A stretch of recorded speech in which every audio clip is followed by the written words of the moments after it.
Welcome to the Illinois Physical Therapy Association's Assembly of Representatives education model titled Purpose and Participants. Thank you too for serving as a representative in our assembly. Your leadership role is vital in helping us shape the development of IPTA's policies and positions that direct the chapter's mission, vision, goals, objectives, activities, and budget. Your involvement is extremely important and vital to our association, so thank you very much. The objectives of this presentation is to serve as part of your orientation to the assembly and to your roles. This presentation will cover the purpose of the assembly, who can participate in the assembly and who can vote, and representative qualifications and responsibilities. Now, the Assembly is actually one of the governing bodies within IPTA according to our bylaws. The other governing bodies are the Board of Directors and the Executive Committee. The Assembly structure was created by the IPTA membership to improve the chapter's efficiency to govern itself. The Assembly will help direct the association, and it is the Board of Directors that transacts all the business for and on behalf of the chapter, subject to the provisions of the IPTA and APTA bylaws and by mandates and policies of the Assembly. So the Assembly actually has the legislative powers and authorities to determine policy for the chapter, appeal and amend bylaws, charge the Board of Directors to carry out activities on behalf of the chapter, and modify or reverse a decision of the Board of Directors. This actually makes the Assembly of Representatives the highest decision-making body within IPTA's governance. The Assembly is actually a professional democracy that allows the members to come forward to discuss and debate the merits of an idea, and for us, we call that idea a motion.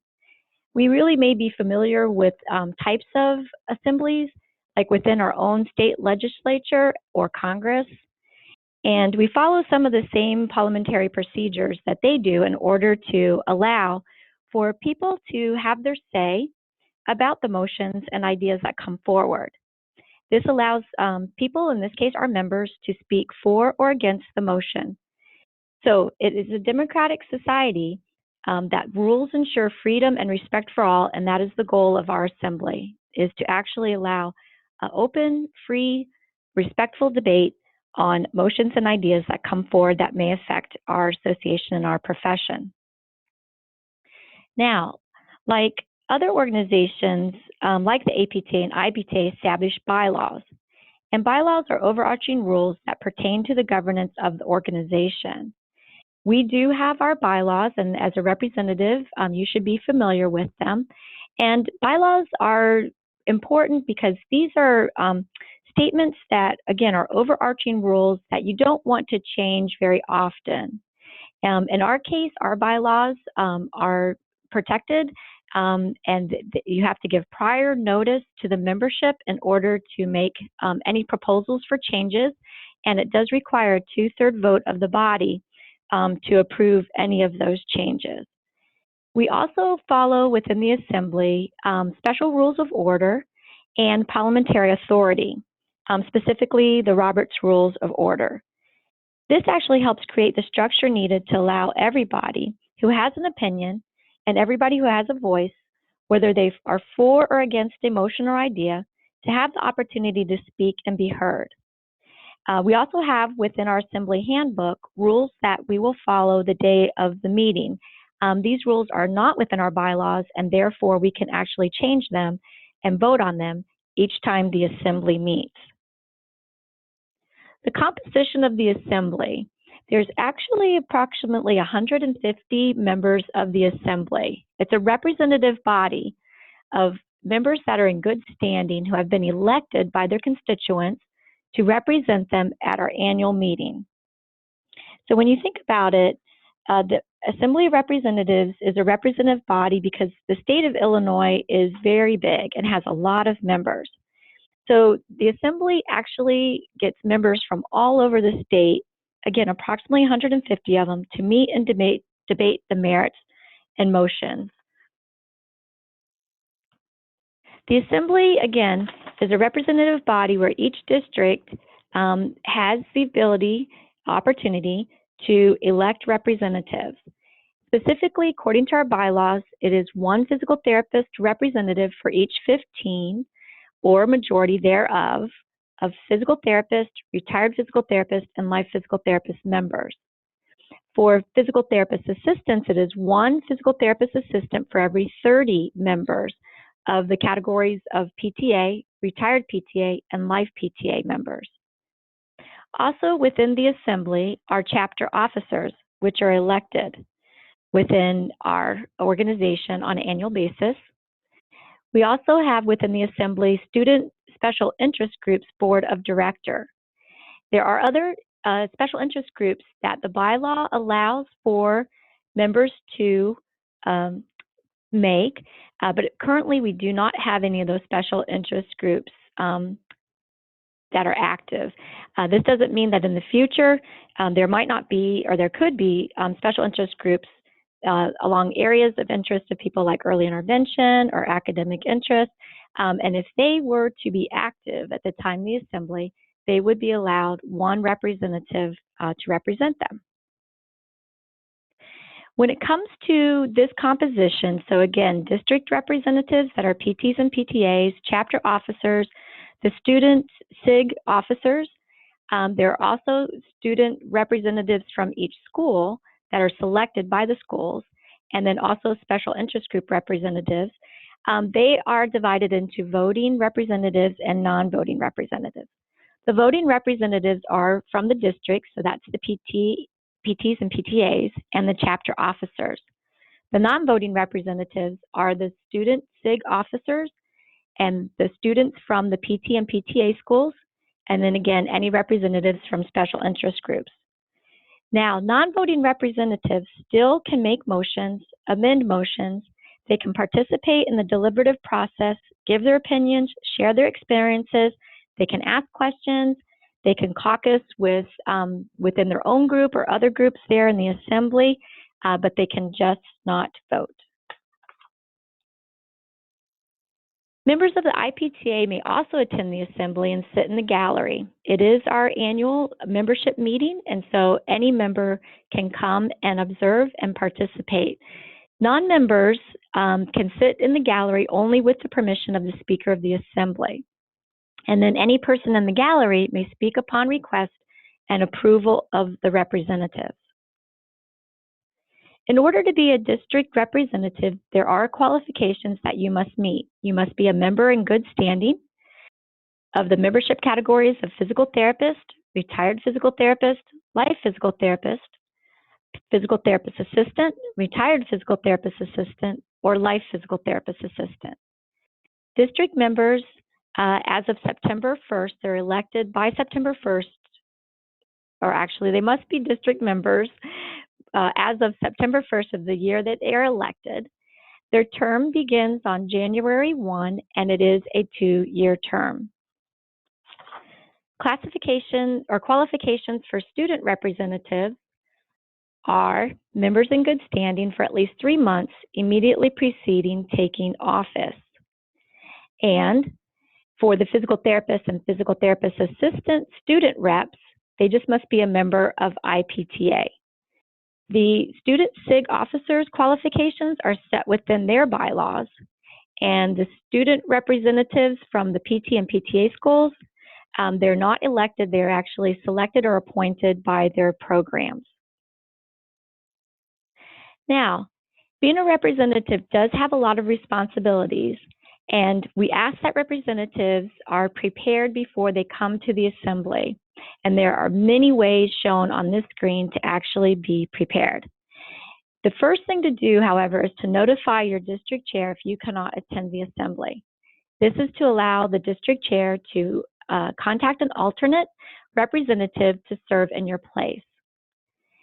When you are a representative, it is expected that you attend your district meetings. District meetings usually occur before the assembly, and it offers an opportunity for you to hear about the motions and then to also see what the memberships in your district, what their reactions are to the motions. When you're there, consult the members. You are representing them, or try to make contact with them at your work setting, at other types of professional meetings, again, to get a sense as to what they think about the issues and the motions that will be coming forward. We ask that representatives complete the orientations and education modules like you're doing now. We also ask that you become familiar with the information that is put out on the website and the Assembly newsletters. It comes out in a handbook, a packet, there are reports, and we ask that you read this information and review it well before the Assembly so that you'll have an opportunity to ask questions and seek any clarifications before the day we meet. Representatives, we also have Assembly conference calls. The conference calls are determined by the Speaker of the Assembly, and this just gives an opportunity for representatives to hear the motions. A lot of times the makers of the motions are on the calls. It gives you an opportunity to ask them questions, to hear their support statements, and to seek any extra resources or clarification that you might need and help you to become better informed about the motions. Districts may also schedule their own conference calls. This is at the discretion of the district chair. If your district is going to be having a district conference call, you will hear directly from your district chair as to when that will be. We also have to have our representatives register and credential by published deadlines. These deadlines are actually posted on the website. They're included in the Assembly newsletters, and they are extremely important in order for you to meet our requirements, our policy, and then also to help us with information that we need to have beforehand. So, to be eligible to vote, representatives must first, prior to the Assembly, register online by the deadline.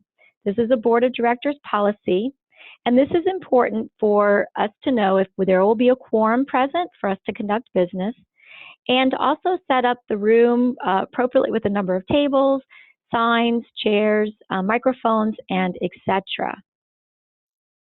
The second thing that representatives have to do in order to be eligible to vote is actually credential, which is a check-in process on the day of the Assembly.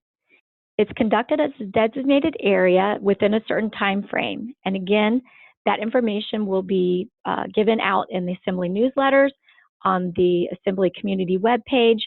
If you have any questions, you can call the chapter office to find out when those deadlines are. What credentialing the day of the Assembly means is that you show up in person and you will actually sign a credential card. It's the Secretary of the Assembly's responsibility to credential, and what that means is that she is aware that the representative is physically there. They have signed their card, meaning they are going to participate in the Assembly and participate in voting. Again, this is extremely important for us to know if a quorum is present for us to conduct our business, and it also lets us know the voting strength of each district and how many votes a district may need to carry. So please, as a representative, pay close attention to the deadlines and follow step 1, which is registering for the Assembly online, and step 2, which is checking in and credentialing the day of the Assembly within the time frame given. Now, if a representative fails to register or check in or credential, then he or she forfeits his or her vote in the Assembly. So an example may be you register online, but you get to the Assembly late and you missed the check-in time. You will not be able to vote. You'll be able to sit in the Assembly in the gallery, but you will not be able to vote. The other example is you may have forgotten to register online and then you show up at the Assembly to credential, but because we didn't know that you were coming, you've actually forfeited your vote. And again, you would be able to sit in the gallery, but you would not be able to vote. If you have any questions about this policy, please contact the Speaker of the Assembly or IPTA staff to be sure that you seek clarification and follow it closely. All right, now, at the Assembly, there is opportunities for representatives to caucus. And that just means that you have a meeting time with other members. And it can be representatives from districts, it can be with the students, it can be with the chapter officers. And if you, even within your district or within your support, your SIG group, if you would like to caucus the day of the assembly, please contact the chapter office so that they can make arrangements for that. There's time in the morning to have those meetings with, again, other representatives, districts, the board of directors, chapter officers, students, and etc. At the assembly, then you'll have this opportunity to listen to the motions. You'll be able to listen to the support statements. And also, if you feel so, you can enter into the debate. There eventually comes a time when a vote is taken. So if you've credentialed and you've registered, then you will be able to vote at the assembly. And again, for those that don't make it, their votes can be carried, and there's a process for that that is shared with the district chairs. So a district chair may ask you as a representative to carry a vote for a representative that couldn't make it. Now, this all being said, if you're well prepared, then you will be informed and hopefully eager to participate in the deliberative process. And at the assembly, you will become even more informed so that when it is time to vote, hopefully you will feel confident in the vote that you are making. So as a representative, be prepared. And you can find all the information that I spoke about at the assembly community. And I ask that you check it regularly and often. It is through the IPTA.org website. If you have, again, any difficulties accessing this community, please contact IPTA staff. This community will change over time. There could be blogs that are posted that you can participate in. There also could be a Q&A section. Again, any updates that might need to be dispersed to the representatives. So again, please check the assembly community regularly and often. When you go to the community, the web page is laid out in a very nice, organized manner with important dates on the right, the materials for review and to have ahead of time in the middle, and resources on the far left. Thank you very much for listening to this education module. I hope that you are more informed about the assembly and its purpose and the participants. Your, again, serving as a rep is extremely important, and we thank you for being among the most active and informed leaders of our profession. We look forward to seeing you at the assembly.